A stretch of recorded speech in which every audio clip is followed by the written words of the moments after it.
4 जनवरी 2024 प्रधानमंत्री नरेंद्र मोदी अपने social media पर लक्षद्वीप कुछ फोटो अपलोड करते हैं। हालांकि इन फोटो में मालदीव का कोई भी जिक्र नहीं था, लेकिन मालदीव की सरकार में बैठे हुए कुछ पॉलिटिशियन लोग इन फोटो पर कुछ इस प्रकार से रिएक्ट करते हैं कि दोनों देशों की सालों पुरानी दोस्ती खतरे में आ जाती है। देखते ही देखते हालात इतने ज्यादा सीरियस हो जाते हैं कि सोशल मीडिया पर बायकॉट मालदीव का ट्रेंड चलने लगता है। मालदीव की सरकार के 3 मिनिस्टर जिनकी वजह से ये पूरी कंट्रोवर्सी शुरू होती है, ये है मरियम सिवना, मालसा शरीफ और अब्दुल्ला महजूम मजीद। इन्होंने जो कमेंट किए इंडिया और इंडियन प्राइम मिनिस्टर के ऊपर, मानो ऐसा लगता हो इनसिक्योरिटी की वजह से किया हो। इनका मानना था कि प्रधानमंत्री मोदी का एजेंडा है लक्षद्वीप को मालदीव से भिड़ाने का, लेकिन इन कमेंट्स में कई पर्सनल अटैक्स भी किए गए। मरियम ने ट्विटर पर प्रधानमंत्री मोदी को इजराइल का पपेट कहा। उसकी कॉलिग्स ने कहा कि लक्षद्वीप की फोटो मालदीव के टूरिज्म इंडस्ट्री को चैलेंज करने के लिए खींची गई है और महजूब मजीद इंडिया को स्टीरियोटाइप करके इंडिया के खिलाफ ही कमेंट करने लग गए। इन्होंने ओपन यूरेनियम के विजुअल शेयर किए और कहा कि ये इंडियन कल्चर है। सोशल मीडिया पर इस सब की वजह से पूरी लड़ाई ही छिड़ गई जब इंडिया ने ये कहना शुरू किया कि वह अपनी मालदीव की होटल्स और फ्लाइट की बुकिंग कैंसिल कर रहे हैं और मालदीव की सरकार को इसकी सीरियसनेस समझ में आई। मालदीवियन फॉरेन मिनिस्टर ने फिर ये कहा कि ये जो ओपिनियन यहाँ पर इन मिनिस्टर ने एक्सप्लेन की है वो उनकी पर्सनल ओपिनियन है और मालदीव की सरकार के व्यूज को ये रिप्रेजेंट नहीं करते। बाद में इनकी सरकार ने इन 3 मिनिस्टर को सस्पेंड भी कर दिया। लेकिन बात यहाँ पर सिर्फ मालदीव वर्सेस लक्षद्वीप की नहीं है, सिर्फ इस सोशल मीडिया लड़ाई की नहीं है। इस पूरी कंट्रोवर्सी के पीछे छुपी है एक नफरत की पॉलिटिशियन और जियो पॉलिटिशियन एजेंडा, जिसकी वजह से ये सब हुआ। आइए जानते हैं आज के इस वीडियो में।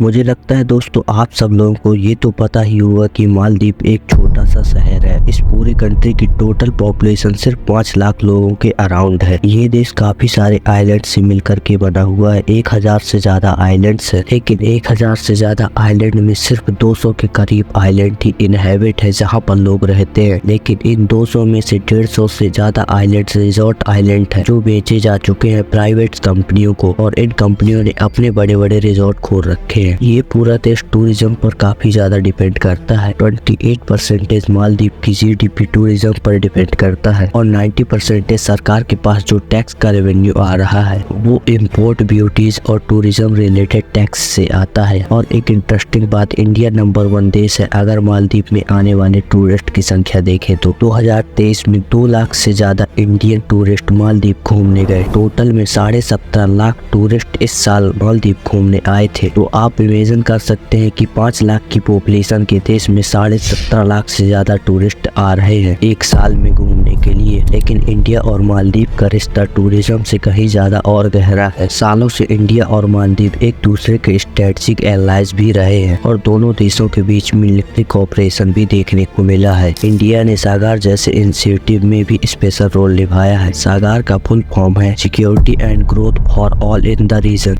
2008 के अराउंड इंडिया की नेबरहुड फर्स्ट पॉलिसी शुरू हुई थी, जिसकी वजह से इंडिया ने श्रीलंका, मालदीव, नेपाल, अफगानिस्तान, बांग्लादेश, पाकिस्तान से अपने रिलेशन इंप्रूव किए थे। करीब 77 इंडियन मिलिट्री के ऑफिसर्स और जवान भी प्रेजेंट है मालदीव के आइलैंड्स में, और साथ ही साथ 2 थ्रू एडवांस लाइट हेलीकॉप्टर भी इंडिया ने डोनेट किए हैं मालदीव को। 2010 और 2015 में मिलिट्री प्रेजेंस और हेलीकॉप्टर्स देने के पीछे कई सारे कारण हैं, जैसे नेचुरल क्लाइमेट्स में मदद करना, search and rescue operation conduct करना, मेडिकल पेशेंट की एयरलिफ्टिंग कराना एक से दूसरे आइलैंड्स तक। लेकिन इसके अलावा इंडिया की वारशिप मालदीव के एक्सक्लूसिव इकोनॉमी जोन को भी पेट्रोल करती है। यह मालदीव के आसपास का समुद्र है जहां पर इलीगल एक्टिविटी को प्रेडिक्ट करने का काम किया जाता है टेररिज्म को रोकने के लिए, और इसके लिए मालदीव ने इंडिया से रिक्वेस्ट किया था यह करने को। साल 2009 में जब मालदीव की सरकार को खतरा था कि टेररिज्म के अटैक्स हो सकते हैं मालदीव्स में, तो इन्होंने इंडिया से मदद मांगी थी क्योंकि इनके पास मिलिट्री एसेट्स और सर्विलेंस की कैपेबिलिटी नहीं थी। लेकिन यह मदद इंडिया के मिलिट्री और प्रेजेंस मालदीव की पॉलिटिशियन के पीछे कुछ समय से कंट्रोवर्सी का बड़ा कारण बन गई। मालदीव की कुछ पॉलिटिकल पार्टी इसके बिल्कुल भी फेवर में नहीं है और वो चाहती है कि इंडिया अपनी मिलिट्री वापस ले ले। इनफैक्ट मालदीव की करंट प्रेसिडेंट मोहम्मद मोइजू और इनकी political party People's National Congress इसी मुद्दे में इलेक्शन लड़के सत्ता में आए थे। जी हाँ, ये इंडिया आउट का मुद्दा।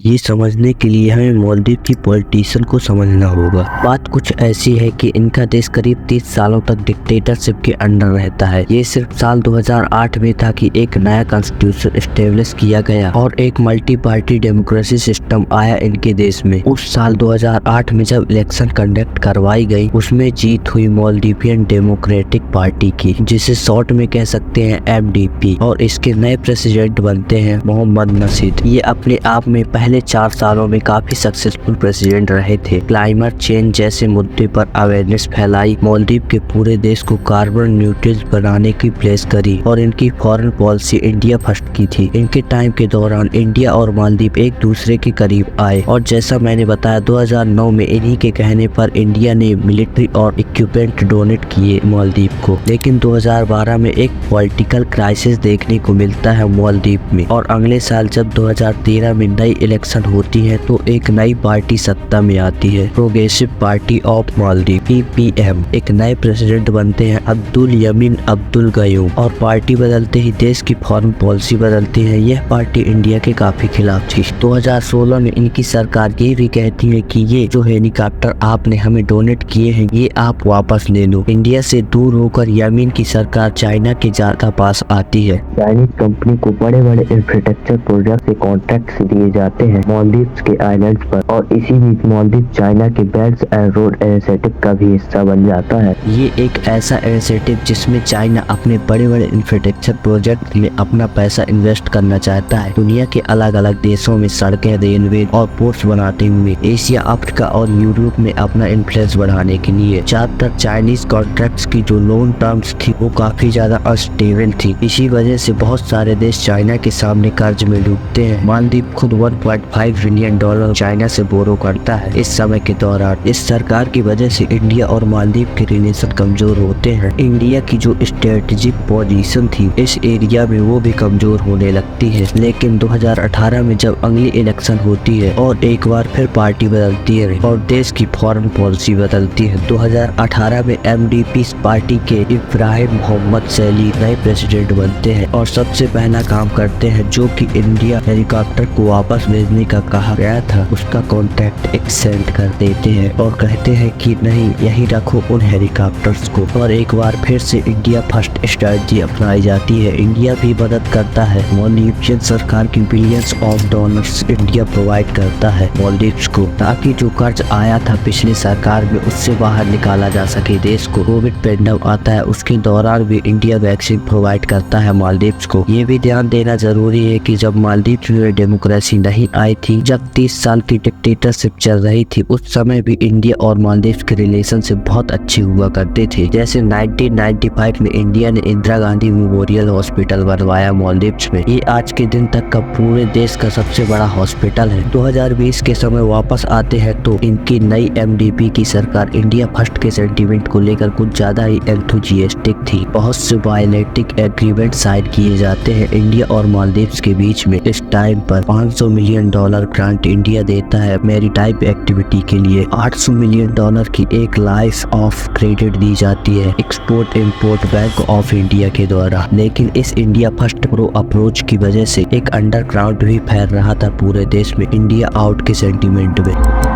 ऑपोजिशन में बैठे पॉलिटिशियन वो कहते हैं कि कुछ ज्यादा ही याराना लगता है सरकार का इंडिया की सरकार के साथ। 2021 तक कई जर्नलिस्ट आर्टिकल लिखे जा चुके थे। सोशल मीडिया पर बहुत सारी पोस्ट करी जा चुकी थी जो ओपनली क्रिटिसाइज कर रही थी इंडिया और इंडिया के मायनों को डिग्रेड भी कर रही थी। पॉलिटिशियन के द्वारा भड़काऊ भाषण दिए जा रहे थे कि कैसे इंडिया को इन आइलैंड से खत्म करना है। यह सब देखकर इंडियन हाई कमिश्नर जो मालदीव्स में है वो मालदीव्स के मिनिस्टर ऑफ फॉरेन अफेयर को लिखते हैं ये कहकर कि जो आर्टिकल लिखे जा रहे हैं और सोशल मीडिया पर पोस्ट लिखी जा रही है वो हमारी डिग्निटी को अटैक कर रही है, इसको लेकर कुछ करो। और ये जो लेटर होता है ये मालदीव की मीडिया में लीक हो जाता है। 2 जुलाई 2021 MDP की सरकार इंडिया से ऑफिशियली माफी मांगती है और वह कन्फर्म एक्सप्रेस करती है कि कुछ लोग जो इंडिया के खिलाफ नफरत फैला रहे हैं मालदीव की मीडिया और सोशल मीडिया पर वो गलत है। यहाँ पर एक लोकल न्यूज पब्लिकेशन DRS का मेंशन किया जाता है और उसके को फाउंडर अहमद आजाद का स्पेशली पॉइंट आउट करते हुए कि ये ऐसे लोग हैं जो एंटी इंडिया नफरत फैलाते हैं। अहमद आजाद इंडिया आउट के नारों को लेकर एक स्टेटमेंट देते हैं, ये कहते हुए कि इंडिया आउट कैंप का मतलब ये नहीं है कि हम इंडियंस को मालदीव से बाहर करना चाहते हैं। हम चाहते हैं कि इंडियन सेफ रहे हमारे देश में, लेकिन इंडिया आउट का मतलब है इंडियन मिलिट्री को देश से बाहर निकालना चाहते हैं। जो भी लोग इंडिया आउट कैंपेन का इस्तेमाल कर रहे हैं इंडिया के खिलाफ थ्रेट्स देने के लिए और इंडियन के खिलाफ अटैक्स कराने के लिए, वो गलत है। ये कहते हैं कि हमारा सिर्फ एक इशू बेस्ड मूवमेंट है। तो बात यहाँ पर ये है कि अगर ये इशू बेस्ड मूवमेंट है तो क्या है? इनके अपोजिट में बैठे पॉलिटिशियन का कहना है कि जो एग्रीमेंट एमडीपी की सरकार ने इंडियंस के साथ करी है वो काफी कॉन्फिडेंशियल है और उसकी डिटेल जनता के सामने दिखाई नहीं जा रही। उस वक्त के उनके ऑपोजिशन पार्टी पीपीएम के वाइस प्रेसिडेंट मोहम्मद शरीफ का कहना था कि ये अगर एग्रीमेंट डिटेल देश के सामने नहीं रखी जाती तो ये डेमोक्रेसी का वायलेंस है। हमारी सरकार यहाँ पर नेशनल सिक्योरिटी का बहाना देकर छुपा नहीं सकती। इन्होंने एक एग्जाम्पल दिया मालदीव के उथारविंद फॉल्जू आइलैंड्स पर हो रहे फॉरवर्ड प्रोजेक्ट्स का। एक joint defence action plan sign किया गया था फरवरी 2021 में इंडिया और मालदीव के बीच में, जहाँ पर इंडिया का काम था इस कोस्ट गार्ड को फॉरवर्ड और डेवलप करना और मेंटेन करना। एक डॉक्यूमेंट ने यहाँ पर सजेस्ट किया कि इस एग्रीमेंट के अनुसार इंडिया मिलिट्री यहाँ पर कई दशकों तक रह सकती थी और इस पूरे कैंसिटी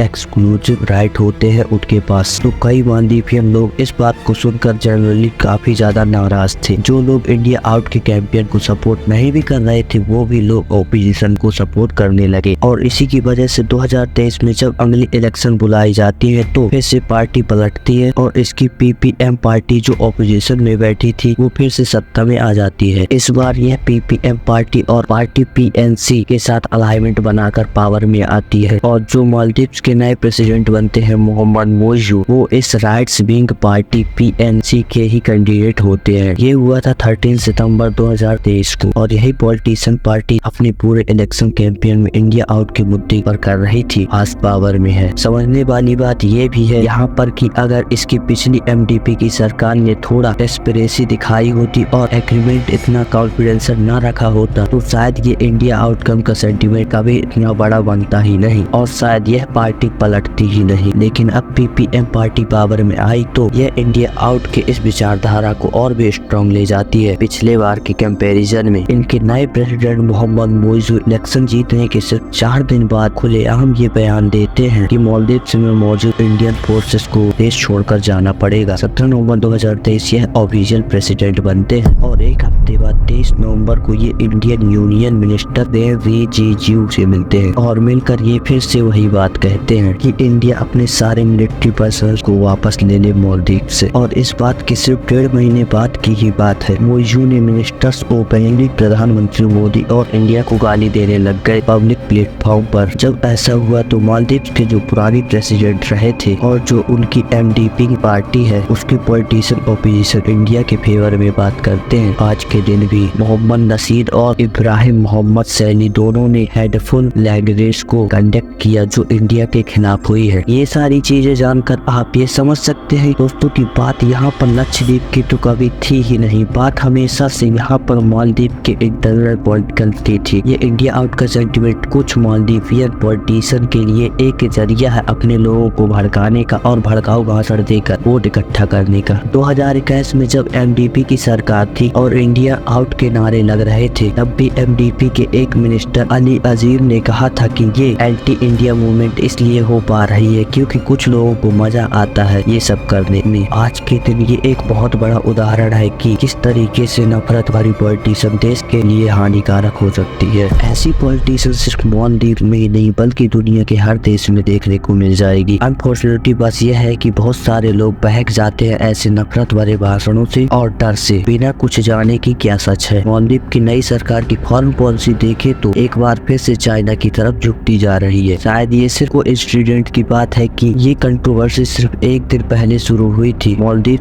प्रेसिडेंट की चाइना विजिट के पहले। 8 से 12 जनवरी तक वो चाइना में थे। चाइना का जो गोदी मीडिया है उन्होंने इस चीज को भी प्रेस किया ये कहते हुए कि देखो demonstrate that Muizzu it treating India with a normal mindset and steering the relationship between Maldives and India to a normal states relationships. ये भी अपने होने में एक बड़ी हिस्टोरिकल चीज है कि मोइजू ने चाइना को चुना अपनी पहली फॉरेन ट्रिप के लिए। इससे पहले जितने भी मालदीवियन प्रेसिडेंट थे वो हमेशा इंडिया आते थे अपनी पहली फॉरेन ट्रिप पर। और 10 जनवरी को कंट्रोवर्सी के शुरू होने के बाद इसके प्रेसिडेंट मोइजू एक इनवाइट देते हैं चाइनीज टूरिस्ट को कि हमारे देश में आओ, क्योंकि इंडिया ने बॉयकॉट करना शुरू कर दिया था तो ओपनली चाइनीज टूरिस्ट को अपने देश में इनवाइट कर रहे हैं। तो ये पूरा मुद्दा है मालदीव्स की पॉलिटिक्स का, चाइनीज के फेवर में जो पार्टी है वर्सेस इंडिया के फेवर में जो पार्टी है। इससे ये लगता है कि 4-5 सालों बाद अगर फिर से सत्ता पलटती है, अगर मालदीव में प्रो इंडिया पार्टी पावर में आती है तो इंडिया का स्टेट्स मालदीव्स को लेकर के बदल भी सकता है। जो बाइकॉट मालदीव के नारे लगाए जा रहे हैं ये गो टू मालदीव्स के नारे में भी बदल सकते हैं कुछ सालों बाद फिर से। लेकिन मालदीव्स की पॉलिटिक्स में जो भी कुछ हो, हम इंडियन टूरिस्ट को तो प्रमोट कर ही सकते हैं। अगर मैंने इस वीडियो में कुछ मिस्टेक की है, कुछ ऐसी चीजें कवर ना कर पाया हूँ तो आप लोग मुझे कमेंट करके बता सकते हैं उनके बारे में। और अगर आप इस प्रकार की इंटरेस्टिंग और नॉलेजेबल वीडियो मिस नहीं करना चाहते तो आप हमारे चैनल को सब्सक्राइब करके बेल आइकन को ऑल पे प्रेस कर सकते ताकि आप उसकी नोटिफिकेशन भी मिस ना कर सके। मिलता हूँ मैं आपसे किसी नेक्स्ट वीडियो पर।